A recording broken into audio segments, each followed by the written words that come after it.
told you there's a cab service you can book right now in Jalingo? Sounds like a dream, right? No, it's reality. Let Supercab get you transported to anywhere you want to go in Jalingo, and let them also run your errands for you while you sit at the comfort of your home. And guess what? It is affordable, reliable and fast. They run a 24-hour service.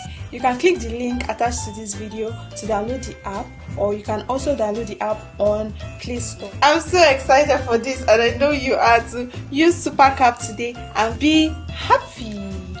Bye.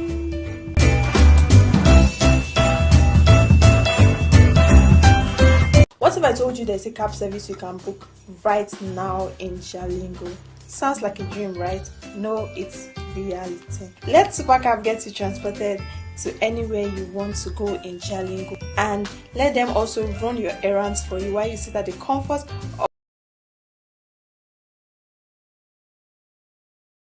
Stay there to think.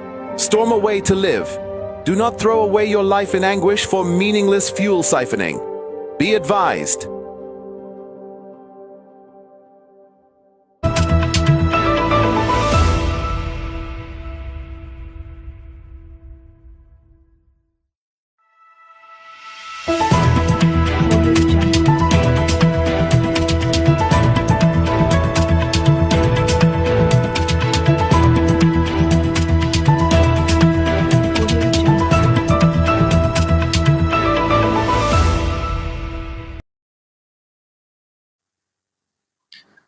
Welcome to the broadcast of World News from Sun TV, the pulse of the nation. You can follow us on Facebook at Sun TV and YouTube at Super Media TV. I am Ira Daniel Kukwin with the news in full. IFAD Governing Council meets to boost investment in rural development.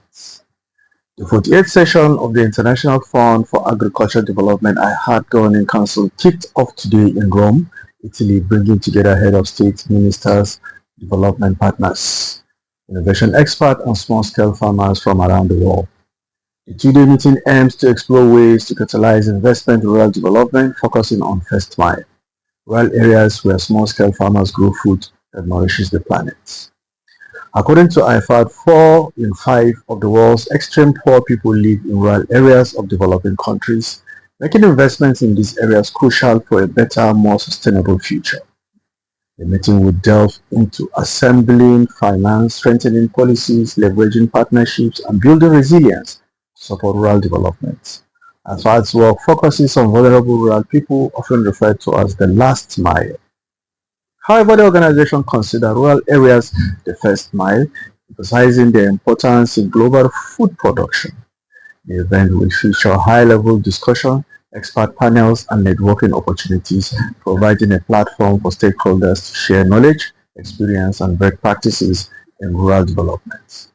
As the world grapples with climate change, poverty, and food security, the IFAD Governing Council meeting is a timely reminder of the need to prioritize rural development and support small-scale farmers who are the backbone of global food system.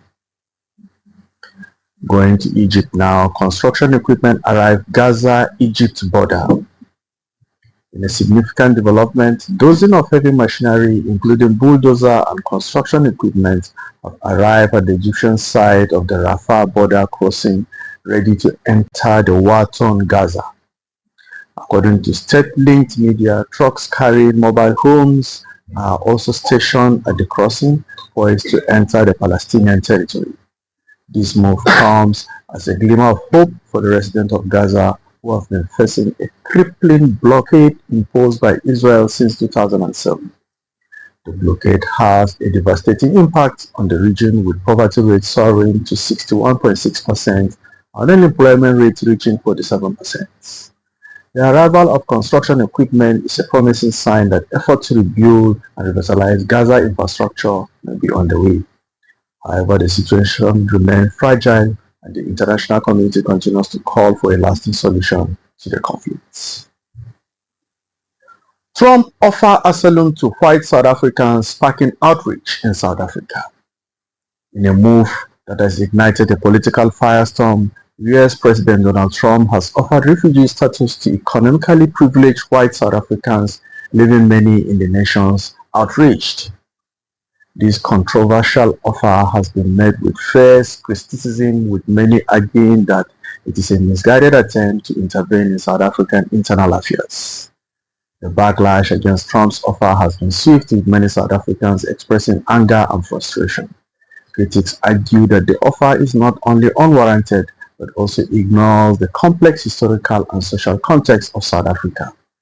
Furthermore, Trump's move has been seen as an attempt to meddle in South African affairs, particularly with regards to the country's effort to address its tumultuous past and promote reconciliation. In response to the backlash, Trump supporters argue that the offer is a humanitarian gesture aimed at protecting white South Africans from perceived persecution. However, many South Africans remain unconvinced, arguing that Trump's offer is a thin-veiled attempt to drive a wedge between different communities in the country. As the controversy continues to unfold, one thing is clear: Trump's offer has sparked a heated debate about South Africa's past, present, and the future.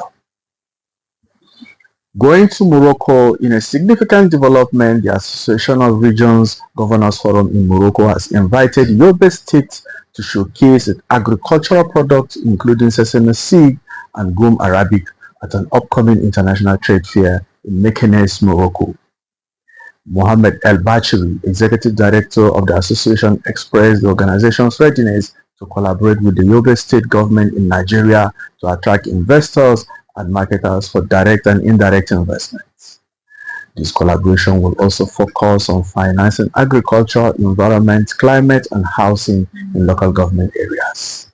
The Yobe State government in Nigeria has welcomed the invitation, with Secretary to the State Government Bala Malam Wali stating that the government will take advantage of the trade fair to present its agricultural products, including high-quality sesame seed, gum arabic, beans, groundnuts, and livestock.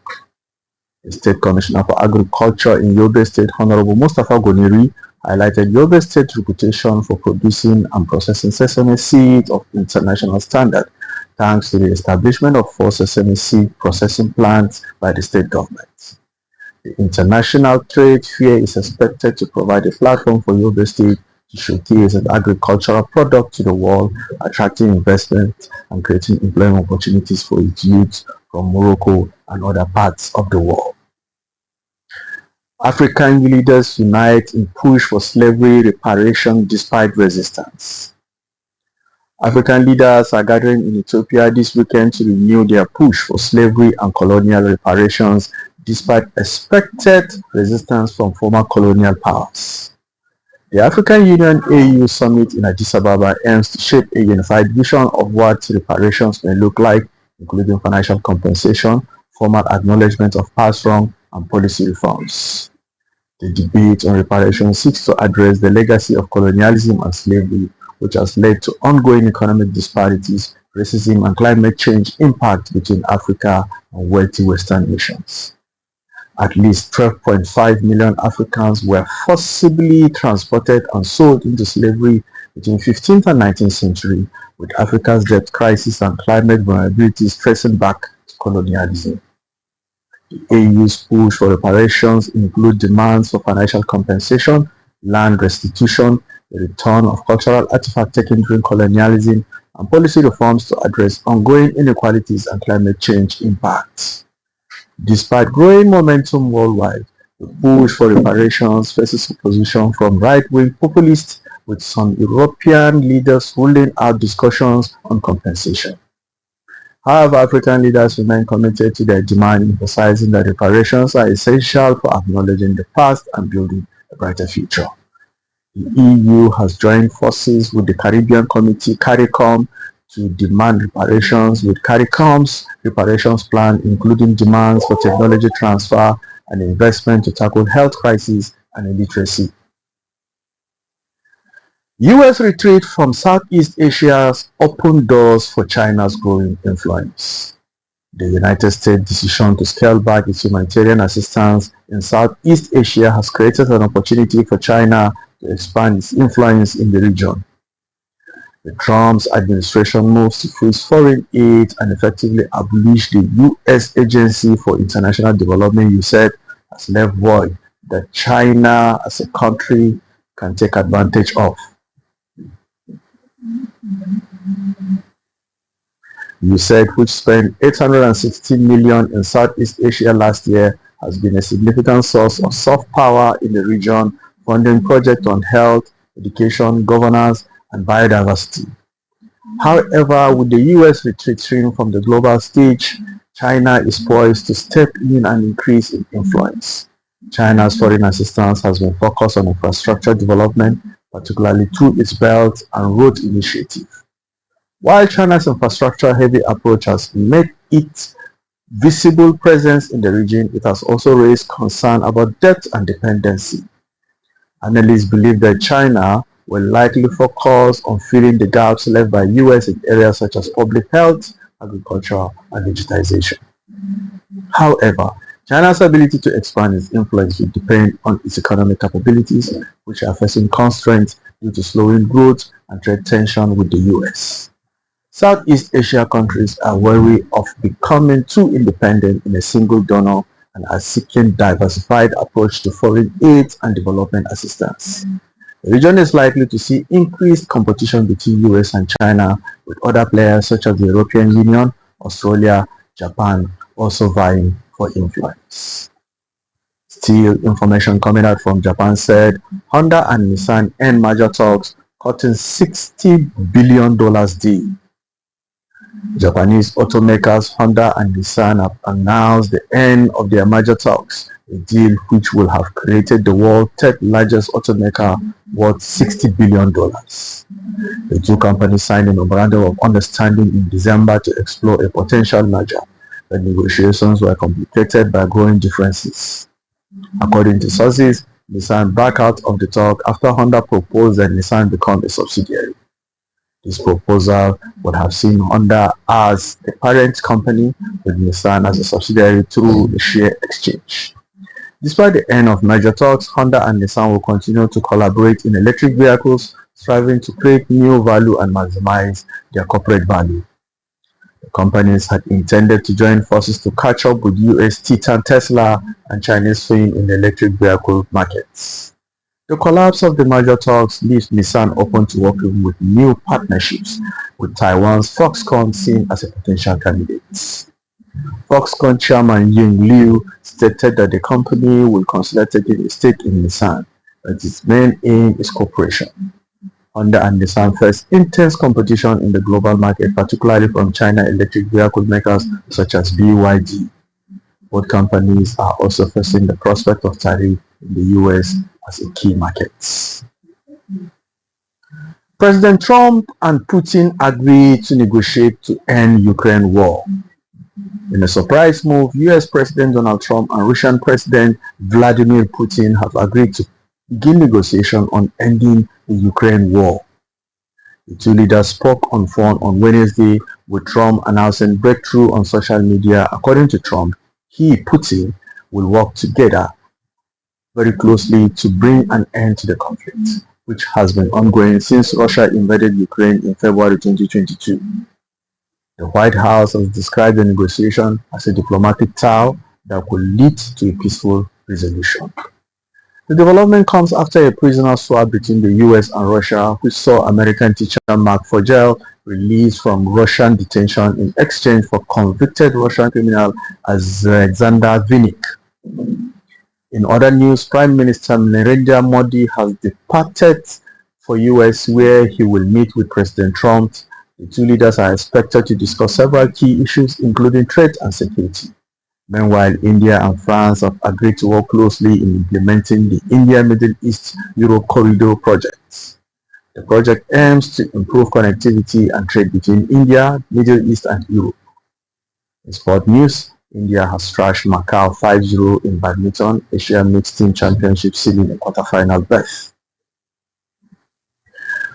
Indian Prime Minister Narendra Modi has arrived in the US capital to meet President Trump, who has taken a hardline stance on tariff and immigration.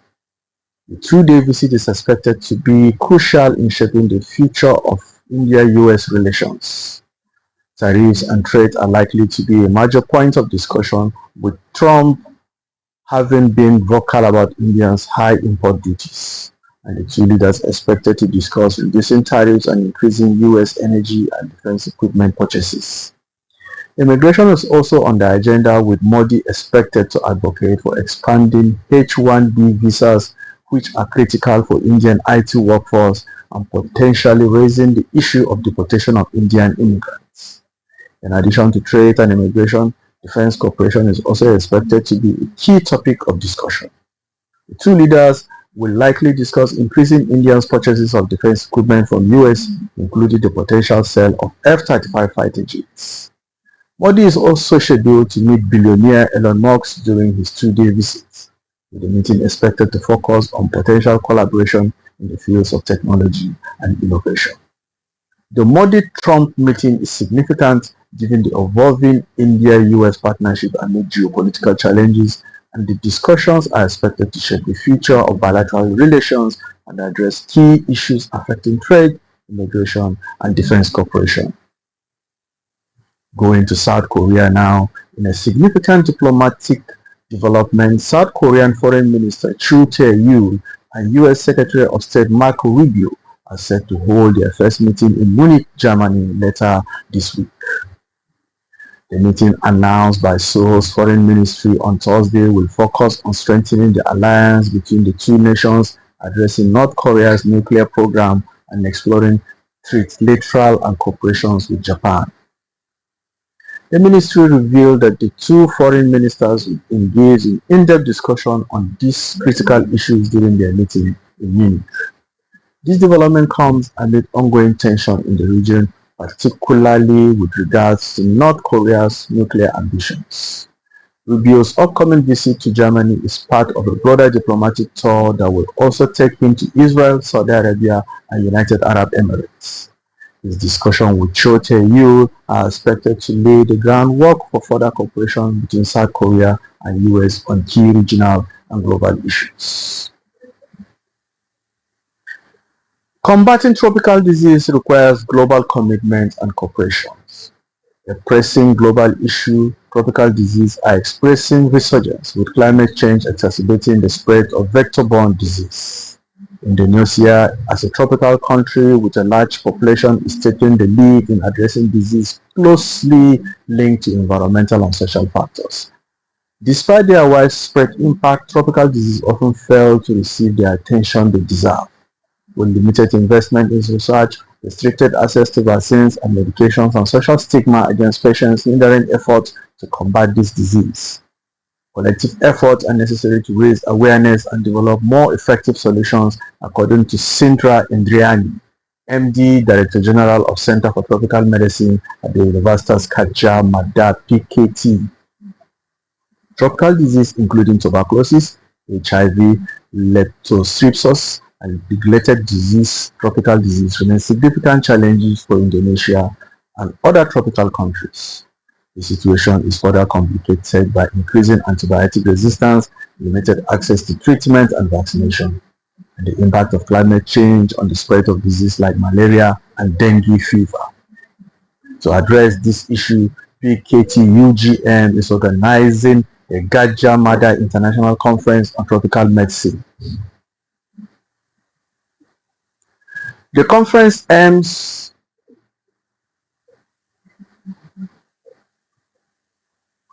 We now go for a commercial break. When we come back, World News will continue.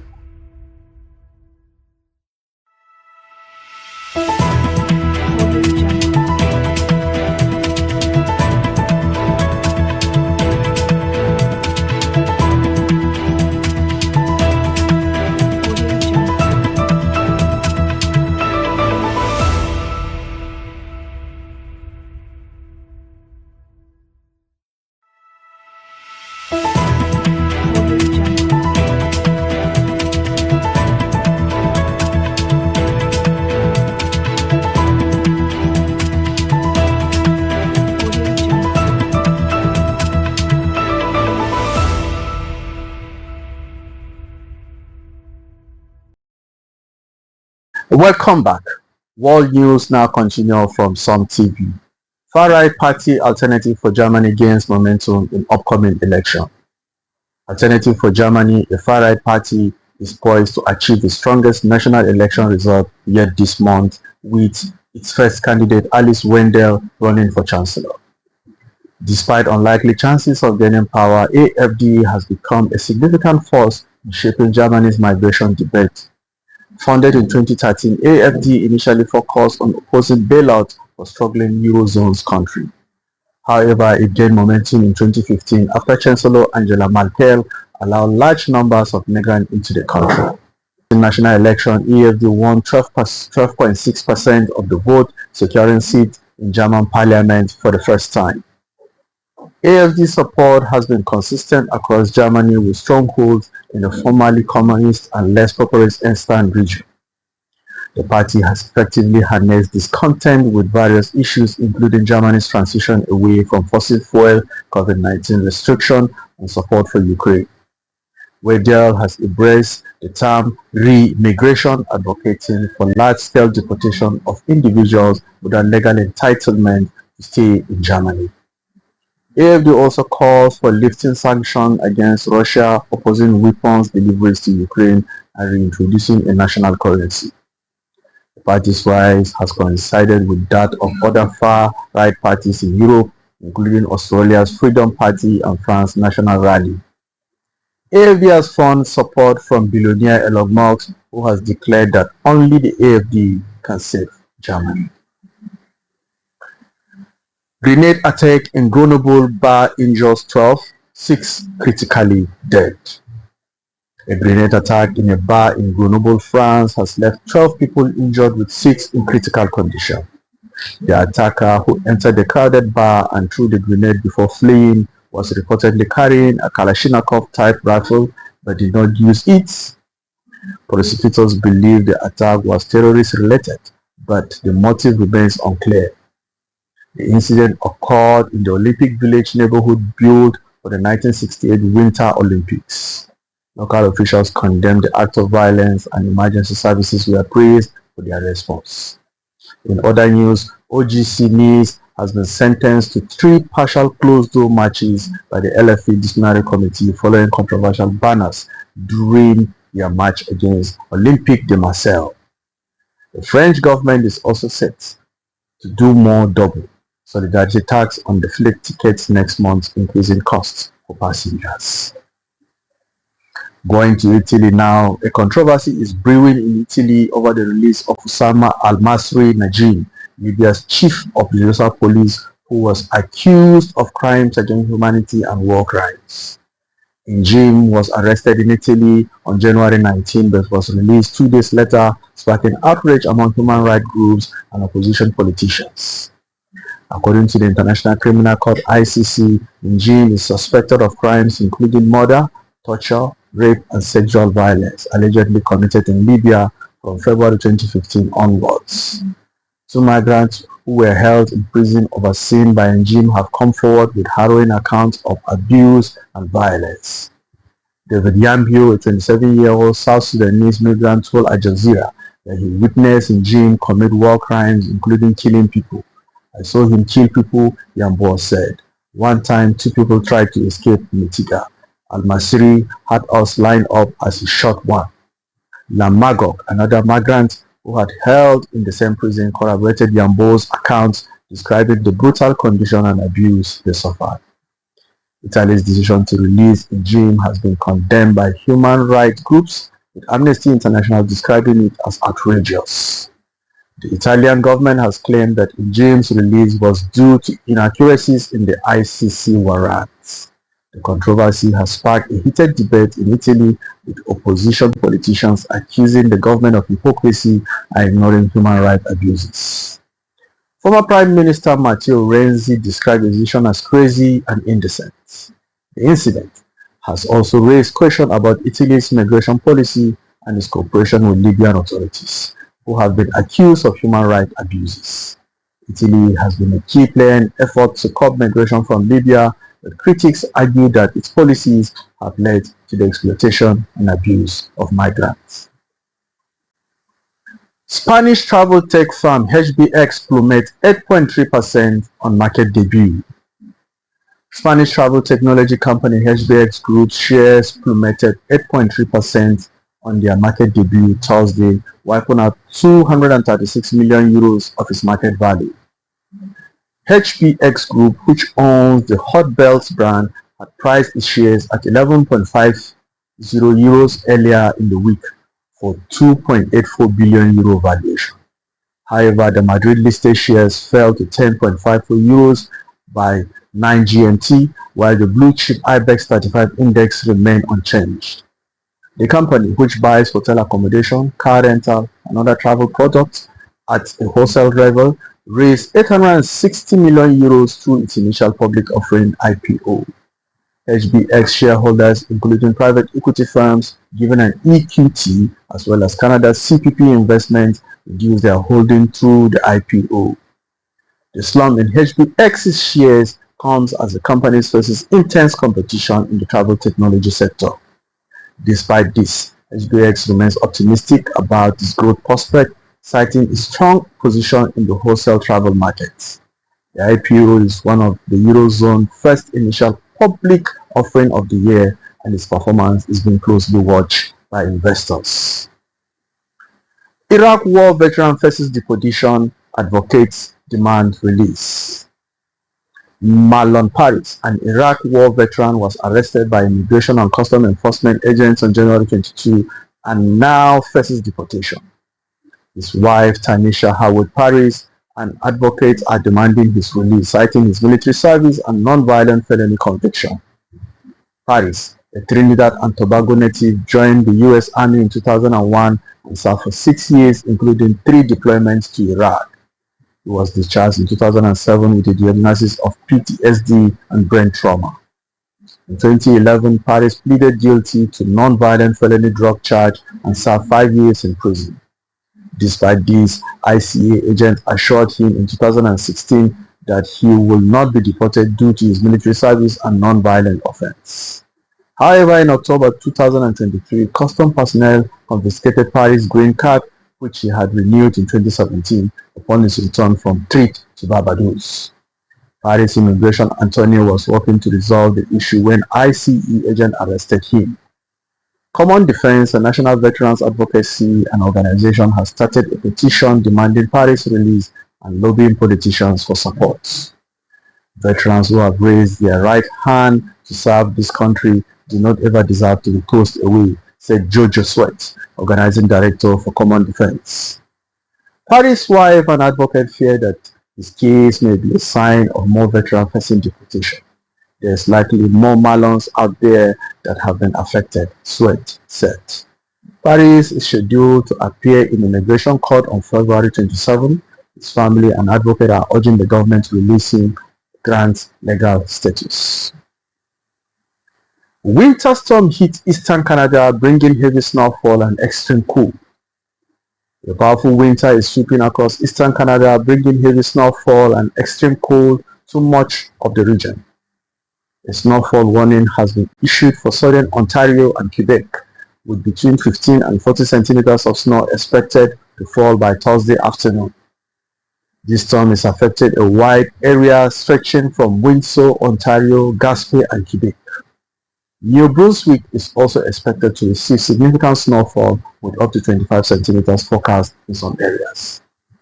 In addition to snowfall, extreme cold is gripping part of Western Canada with wind chill value of -40 or lower expected in several provinces. The affected areas include southern Saskatchewan and Manitoba, as well as sections of Alberta and northern Ontario. The winter storm is causing disruption across the region, with cancellations and closures reported in Toronto and Greater Toronto areas. Residents are advised to check the latest weather forecast on road conditions before traveling. This winter storm is the latest in a series of severe weather events to hit Canada in recent weeks. The country's weather agency has issued numerous warnings and advisories urging residents to take necessary precautions to stay safe. Migrants flock to Mexico as U.S. asylum hopes fade. A growing number of migrants are turning to Mexico as refuge as the U.S. tightens its asylum policies. Angelica Delgado, a 23-year-old Cuban migrant, has initially planned to seek asylum in the U.S. However, after President Donald Trump's recent executive order, she decided to seek protection in Mexico instead. The Galdo story is not unique. Migrants from Cuba, Venezuela, Haiti, Afghanistan, and other countries are flocking to Mexico's refugee agency, COMA, to apply for asylum. In January, the number of migrants seeking asylum in Mexico more than tripled compared to the monthly average from previous years. All of these policies Trump is pushing are leading more people to seek international protection in Mexico, said Andres Ramirez, former director of COMA. Mexico has long been refuge for those fleeing persecution, but the recent surge in asylum application has put a strain on the economic resources. To apply for asylum in Mexico, migrants must submit an application to COMA, which will then review their case and conduct an eligibility interview. If approved, they will receive a certificate of refuge, which allows them to work and access public services in Mexico. Despite the challenges, many migrants are finding Mexico to be a more welcoming destination. Harry Lozado, a 37-year-old Venezuelan asylum seeker, said, "For now, I feel good here. He had previously tried to make a living in Chile, but found that the country offered little support for migrants. As the U.S. continues to tighten its asylum policies, Mexico is likely to see an influx of migrants seeking refuge. Whether the country can handle the surge remains to be seen." Costa Rican radio station raises awareness on climate justice. A Costa Rican radio station is playing a crucial role in promoting climate justice and awareness in Latin America.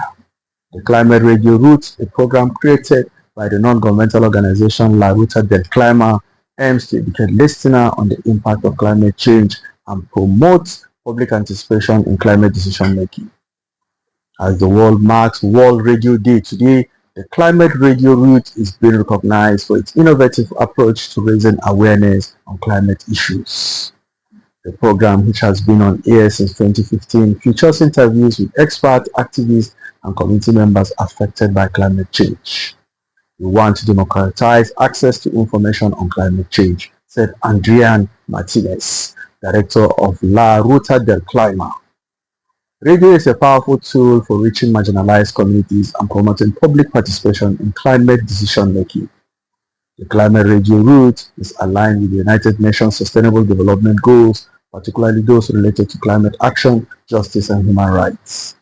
The program has collaborated with UN agencies such as the UN Children Funds and the UN Development Program to promote climate awareness and action. Costa Rica is known for its strong environmental policies and commitment to sustainability. The Climate Radio Route is contributing to this effort by promoting climate justice and awareness among the population. Radio is a vital tool for promoting climate awareness and action, said Martinez, who will continue to use this platform to educate and empower communities to take action on climate change. Panama under fire for attacks on union and environmental rights. The closure of bank accounts belonging to the National Union of Workers and Construction and similar industries, Suntrax, has sparked widespread concern among social actors and observers regarding Panama's respect for union rights, freedom, and activism. According to Saul Mendes, General Secretary of Suntrax, the union is facing intense persecution impacting their operation. The bank accounts were closed due to alleged suspicious transactions linked to financing of terrorist activities. Mendes rejects this claim, stating that the union's primary funding comes from worker dues. This incident is part of a larger pattern of attack on union and environmental rights in Panama. The country has been criticized for its handling of social protests, particularly those led by Suntrax against a mining concession contracts. Environmental activities are also facing challenges, with many subjected to legal proceedings, intimidation, and prosecutions. The Panama Environmental Advocacy Center has highlighted several cases, including that of Jacinto Rodriguez, who was targeted by a development company after exposing project near a turtle nesting beach. International pressure is mounting on Panama to uphold standards of freedom of association, labor rights, and collective bargaining.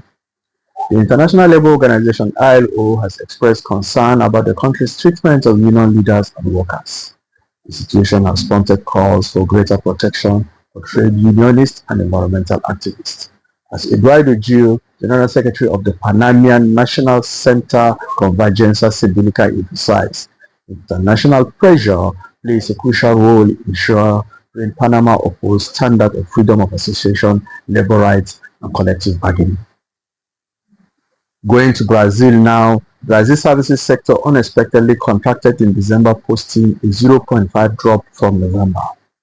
According to data released by the Brazilian Institute of Geography and Statistics (IBGE), this decline has the second consecutive monthly drop for the sector, which is in the main driver of Brazil's economy. The contraction was led by 3 of the 5 main groups surveyed by IBGE, including transportation, storage, and mail services. The services sector had grown 3.1% in 2024, marking its 4th consecutive year of gains.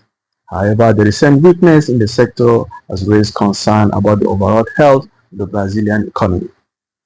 The consequences of this recent weakness is all important sector of the economy is that our nowcasters are falling, further suggesting downside risks to our GDP estimates. The bank raised interest rates by 100 basis points for the second consecutive meeting in January, bringing the benchmark to 13.25%. Policymakers have signaled another rate hike in March while taking time to analyze activity data. The latest figures have added to concern about the economy's growth prospects. The latest data are confirming a deceleration trend, said Rafaela Victoria, chief economist at Inter. On a yearly basis, Brazil's service activity grew 2.4% in December, below market expectation of 3.5% rise. Argentina's radical experiment in government streamlining. Argentina's government, led by President Javier Milei, has embarked on an ambitious plan to slash regulations and reduce the size of the states. The initiative, inspired by libertarian ideology, aims to boost economic growth and efficiency. At the heart of the effort is the Ministry of Deregulation and State Transformation, headed by Federico Suzenga. The ministry has identified numerous areas where red tape can be cut, including rent controls, export taxes, and generic medicine. The government has also made significant strides, halving the number of ministries to 8 and reducing the number of public sector workers by 10% in 2024. A hiring freeze and suitability tests are also on the way to assess the performance of public servants. Milei's approach has drawn praise from Elon Musk, who has implemented a similar initiative in the United States, dubbed the Department of Government Efficiency, DOGE. Musk has met with Milei regularly and commended his effort to streamlining government and reducing bureaucracy. However, critics argue that the measure may disproportionately affect vulnerable populations such as low-income families and pensioners. Silvina Batiki's housing minister for Buenos Aires province expressed concern that the cut could exacerbate poverty and inequality. Despite these concerns, Milei's government remains committed to its vision of a leaner, more efficient state. With Argentina's economy still recovering from a deep recession, the successes of this experiment will be closely watched by policymakers and economists around the world. Going to Colombia now, the proposed law in Colombia's Congress aimed to ban the sale of merchandise glorifying former drugs lord Pablo Escobar. The bill seeks to prohibit the sale, use, and carrying of items promoting Escobar and other convicted criminals. Supporters of the bill argue that the glorification of Escobar perpetuates a negative image of Colombia abroad and stigmatizes the country. Congressman Joan Sebastian Gomez, co-author of the bill, stated that difficult issues that are part of history and memory of our country cannot simply be remembered by t-shirts or stickers sold on the street corner. However, vendors selling Escobar merchandise claim that a ban will harm their livelihoods. Joana Montoya, a store owner in Medellin, said that Escobar's team items account for at least 15% of her sales. The bill has sparked debate about the legacy of Escobar, who was killed in 1993. While some see him as a notorious criminal responsible for thousands of deaths, others view him as a folk hero who invested in deprived neighborhoods. Gonzalo Rojas, whose father was killed in a plane bombing ordered by Escobar, support the bill but believes it should focus more on education. He argued that the glorification of Escobar is a result of lack of understanding about the harm caused by his action. The bill faces 4 stages in Congress before it can become a law. Its supporters hope it will spark a national conversation about Escobar's legacy and the impact of his actions on Colombian society. Now going to Fiji, Fijian government emphasized accurate information dissemination. The Fijian government has reiterated its commitment to providing accurate and timely information to the public. Assistant Minister of Information Aliki Bia emphasized the importance of reliable information dissemination during the World Radio Day celebration in Suva. Bia highlighted the government's effort to support public service broadcasters, including the provision of grants to Fiji Television Limited and MyTV. This grant aims to empower local content producers to create high-quality, informative, and educational programs that cater to the diverse needs of the Fijian audience. The government emphasis on accurate information dissemination is part of its broader strategy to keep the public informed and engaged on various developmental initiatives. Bia noted that the government utilizes a range of media channels, including traditional media, social media, and government websites, to ensure that citizens are well informed and empowered to participate in the country's development. The Fijian government commitment to transparency and accountability is reflected in its efforts to promote accurate information dissemination by supporting public service broadcasters and leveraging various media channels. The government aims to foster more informed and engaged citizenry. This is the end of this broadcast. Stay tuned for other exciting programs from the stables of Sun TV. We're beaming our signals from the city of Jalingo, Northeast Nigeria. I am Ira Daniel Kuku. Goodbye for now.